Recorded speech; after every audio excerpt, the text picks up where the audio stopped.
Well, hi there. Warm welcome. You're watching Blueprint Explosive Exclusive, and I'm Meghna Deka. Well, NASA's Artemis II has lifted off, and humans have returned to deep space yet again. This after more than 50 years. But this isn't just a mission to the moon anymore. It is the launch pad of a new space race, a space race of the billionaires. Because behind NASA's mission, a private battle also lies. It is taking shape. This battle is between Elon Musk and Jeff Bezos. That's the big story we are getting for you. On one side, you have NASA's traditional giants, Northrop. You have Northrop Grumman, you have Boeing, you have Lockheed Martin. These are the biggies of aerospace world. They are powering the current mission Artemis II. But on the other hand, you have these two men who are leading two of the biggest next-gen space race, which is SpaceX and Blue Origin. They are hovering in the wings already for future missions of the Artemis.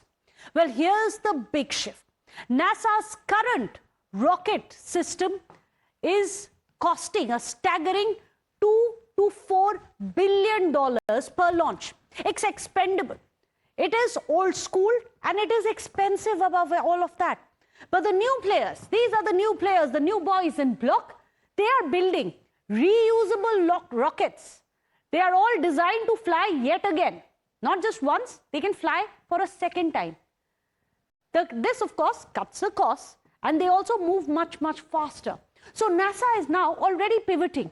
And yes, Artemis II is a giant leap for mankind, but it may be even gianter or a bigger leap for space dominance by these two billionaires. Well, we are going to tell you how. But first, let's tell you about the first manned mission in over 50 years, the Artemis II.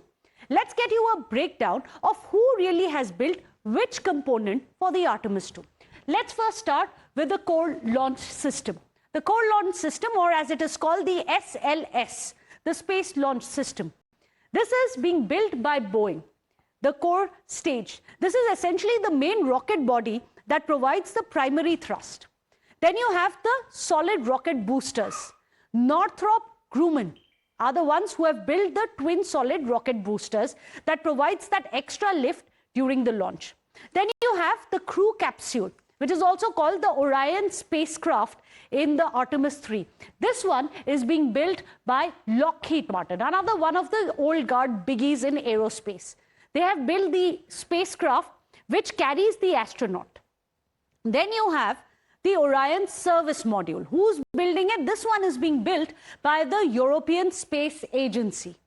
This is the one which is providing the service, which is essentially module for power, for propulsion, for oxygen, water, all of that is being taken care of by the European Space Agency. Then you have the engines, the RS-25. This is being built by Aerojet Rocketdyne. These are the upgraded space shuttle era engines which are used in the core stage. All of them critical. But as you can see, these are all the old guard, the old tech guys who have been part of the domination of aerospace. But the future may just belong to private contenders. Because Artemis II hardware may have come from the old guard, but let's tell you about how the new guard in contention who are the ones who are competing to make lunar landers for future Artemis mission. And yes, you're right. This time around, it is going to be there. You have the old guards on your screen. This is Boeing, Lockheed Martin, Northrop Grumman. These are the ones which are already building it along with the European space agencies. These are the old guards and these are the new guards. These are the ones who are hoping to now cash in the future Artemis missions which are going to be held, because NASA's SLS program is costly and many are saying it's not very sustainable for regular moon missions because it's simply too expensive. Just to get you a sense of how expensive it is, each launch costs between $2 to $4 billion. By contrast, if NASA instead were to switch to SpaceX's Starship as well as Blue Origin of Jeff Bezos, New Glenn are much faster. In fact, let's get you a comparison. Well, here we have broken up for you what was paid for what. Well, when it comes to NASA had paid about $18 million for New Glenn flight and for Voyager's Starship contract costs about 90 million. That makes the high-profile Artemis II mission a very critical validation point for the contractors behind this program, as there are newer, lower-cost rockets try to prove their own reliability, because as you can see, this is how much NASA paid for this launch. And all of these are, of course, approximate figures that we are getting for you, between 2 to 4 billion.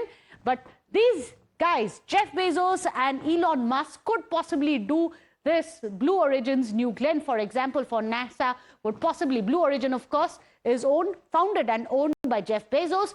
They could do the same job for 18 million. And you have Elon Musk, who may just do the same kind of a job for 90 million. You can see how huge the difference is when it comes to the cost. So let's tell you about this new wave of private rockets which are coming in, inspired by SpaceX's reusable Falcon 9. Now, this one is challenging NASA's expendable SLS, which is a shuttle-era design. In fact, you have commercial players also which are coming in now, such as SpaceX, Blue Origin, which are already ready to compete. It is a big leap for these billionaires. Let's tell you why. Well, when it comes to Artemis III, it is building the spaceship lunar lander. So right now, Artemis II has already taken off. This is Artemis III, the next mission for the Artemis. That one, already Elon Musk has managed to get his foot in the door. He is going to be building the Starship's lunar lander. But then there is going to be Artemis V, which is already in the works. And this is where you have Jeff Bezos's Blue Origin, which has already been picked to make this future lunar lander mission. So these two may not be part of Artemis II mission, but the next mission, Artemis III and Artemis V, yes, they are going to be critical parts of it. But first, let's understand the pros and the cons of what Blue Origin and what SpaceX bring to the sector. The pros of the two new companies, we are talking about the new guard here. The pros are that it is cheaper. However, the con is that it is dependent on one leader. They all have one founder, one leader. Then you have the pros, that it is reusable technology, and that's huge. Imagine the amount you can save, and also it is so much better to have reusable technology. When it comes to the cons, it is high-risk approach, because you have the tried and tested ones from earlier. When it comes to the pros, there's fast innovation when it comes to the new guard. These are the new guards we are talking about, Blue Origin and SpaceX, Elon Musk and Jeff Bezos. The con is that it is still in the testing phase. So there may be fast innovation, but they're still being tested. It has got strong funding because, of course, they are being funded by some of the most richest men on Earth, the billionaires of Earth. But the cons are that it is limited track record because they're relatively newer players in the field. So on the other hand, we have legacy leaders as well. Legacy leaders, as I was telling you, you have Lockheed Martin, you have Northrop Grumman. What is it that really backs them? What really does experience come in for? Let's tell you. Well, this is the pro. These two, Lockheed Martin and Northrop Grumman. The pros are the most powerful rocket. The con is that they are very expensive. They have inflatable costs as well. The pros are that it is very strong NASA and US defense backing because they've been doing it mission after mission. They are not newbies in this field. However, slow launches and innovation is one of the biggest criticism which has come in for the old guard. Also for the old guard, they have high success rate. It is tried and tested. They have high success rates. However, there are several delays, cost overruns, inflatable costs. That has been one of the biggest criticisms that the old guard has faced. Also, they can handle complex missions, but the con is that they're mostly single-use rockets. So once you use it, it is not reusable technology that the old guard has. So that is a huge, big difference between the two of them. But not everyone is ready to write off NASA's SLS because of its political support. Is politics the reason behind this pick? Well, it's very interesting. Where do these two men come in, and will it be a political pick? Here's the interesting story behind. Trump administration's budget proposal for last year sought to end the SLS, which is the old guard, after Artemis III. But the Senate Appropriations Committee swiftly countered that bill and secured the rocket's role in the program through Artemis V.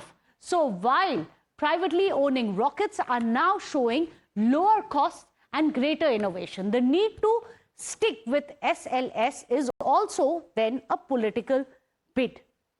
So what really does this mean? Well, that's going to be the big question. Let me go across to our panelists who can actually explain it to us much, much better. We are being joined today on the show by Amitava Ghosh, Dr. Amitava Ghosh, space scientist at the NASA. Also, we have Suresh Nayak, who's joining us, former group director of ISRO. Welcome to the show and great to have you guys on the show. First question, Dr. Amitava Ghosh, is this a billionaires race for space domination that we see as we enter into Artemis II era? What does it mean to have older players, and what does it mean when it comes to competition to have new players like Jeff Bezos and Elon Musk in the fray? So I think it's not as a race between old and new. It's much more subtle. There's no competition here. It's okay. So you did summarize the points. Although I think the cost that you mentioned for New Glenn is probably too low. It's probably for a smaller rocket, which you mentioned 18 million. So here's the thing: you're trying to go back to the moon. You need a large rocket. You need reliability, and at the same time, you need cheaper cost. So you cannot have everything. So right now, this SLS is giving you reliability, but the very big thing about SpaceX is if you see the launches, the launch vehicle comes back to the launch pad. That means that launch vehicle can be reused. So that gives 95% cost savings. Yeah. This is the reason SpaceX dominates the launch market by as much as 95%. And Lockheed and Boeing, they used to have a launch company called United Space Alliance. They used to have 95% of the launch market. Today, they have less than 2% or 3%. So this is because they're offering the same thing at 5% of the cost. But if you want to do this quickly, as you know, Starship is being tested by Elon Musk. It's probably blown up 17 times. So they're trying and still not there. So you need to be careful. You cannot put human astronauts on top of Starship, which is that makes a big difference, isn't it, Dr. Ghosh, when it's a manned mission? Absolutely. So you cannot do any risk taking there, right? So you need to have technology we've safely used in the 60s. It may be expensive, but at least people are safe. So we have to wait a little bit but the future definitely belongs to reusable launch vehicles. You cannot have 2 billion per launch. You need to have most likely, like we launched something to Europa, a satellite of Jupiter, 50-70 million. Before it would have been 2 billion. So it's the future certainly belongs to reusable launch vehicles, not just in the US, all over the world, even in China, India. People have to think about reusable launch vehicles. Suresh Nayak, when you have a mission at this level, at this stage, what is most important for you? As a director, what do you look for and what are your objectives? Yes, cost would be a big one. Reliability, safety, how high is that on your priority list? How does it work? Yeah, first priority will be always the performance and the quality, of course, reliability and, the functionality of the mission, the whole thing, because here particularly these things are more important because it is a human mission. Right. We can't afford to have risks there and cut the corners as far as the costing is concerned. Okay. On the other hand, we had to add some of the more measures for their safety and reliability. In this case, of course, we have added beautiful measures. First thing is there's a crew escape system. At the time of liftoff, something happens, the crew can escape. Then in the actually orbit, once it goes into the orbit of, let's say, 200 kilometers, that is called parking orbit. That's for 4 hours before you proceed to moon. Yes. So in the parking orbit, they are going to do very important function. And this measure is very important. I will tell you why. Because they are going to test out the important systems like life support system, then navigation system and propulsion system. Only when they're sure that all these three systems, along with, of course, the other things, are working perfectly, then they will proceed further. Otherwise, they have an option to come back to Earth. That is why they are remaining there for 23 or 24 hours. And they can decide, depending upon how the mission is performing, etc. That is another safety measure which was not there earlier in Apollo. Okay, they added it here. Okay. Then what happens is actually the ICPS, that means Intermediate Cryogenic Propulsion System, is revolving around the Earth along with the Orion. Now that particular combination comes into the lunar injection mode, right? Translunar injection. That is a very critical point, and because the velocity has to increase quite appreciably, I think by 3 delta, that means something like 40,000 kilometers it should have. Then only it will go to moon, because it has to escape Earth's escape velocity, which is itself about 11 kilometers per second. Right. Okay, so that particular thing, once it works, then another important thing there is they have a passive return provision. That means what? You see, actually this combination will rotate the wall of moon at about 900 kilometers, 800 kilometers or so. Right. And if everything is fine, then they don't have to use the energy or fuel. They can just take the advantage of the moon's gravity. And take a turn, U-turn. And orbit anyways. Yeah, and then they can come back. And Right. in case something is problematic, then they can use the power which is available. Right. So that they can save the fuel. So these are some of the things which are going to be very useful to In make the future as well. Yeah. Yes, absolutely. So when we're talking about future tech, it also is about reusability. How do we reduce the use of fuel as well? Very rightly pointed out. Now, Dr. Amitava Ghosh, you talked about how manned missions, of course, you have to take greater care, greater safety steps have to be however. However, when there are billions of dollars at stake, you're with the NASA. And NASA, is it the political decision or is it a decision of scientists? Who really has the final say? Because it appears that President Trump was against Artemis III's SLS, but that was shot down. What happened there? Yeah, I don't know. I don't think the political. I don't think it's a political decision. See, I think it's very nuanced there. I mean, it's not like everybody wants. Even a politician will not want a disaster, right? A human astronaut to be safe, right? So I don't think it's that acrimonious as you're saying. There is certainly a concern about the cost.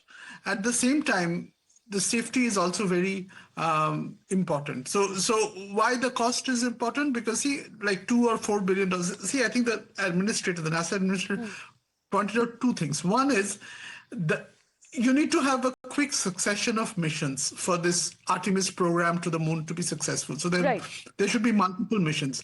So the last one we had was in 2022, November, and this is 2026. So you cannot have like 4 years, every 4 years, one mission. So he's trying to increase the cadence of the mission and also the cost of the mission. Both are important. And I think, so there'll be a little bit of political whatever ground check, but I don't think there is that much of, there is a more or less agreement that this is the right cadence right now. I think there's Dr. Ghosh, I asked you that question because there are questions of morality which have popped up as well. Critics have been saying, what if governments are not controlling space domination if it is controlled by billionaires? Where do you stand individually on that issue? Okay, so about control of billionaires. So there is no control of billionaires. They are actually contractors to NASA. They are not putting in their own capital, and not yet at least.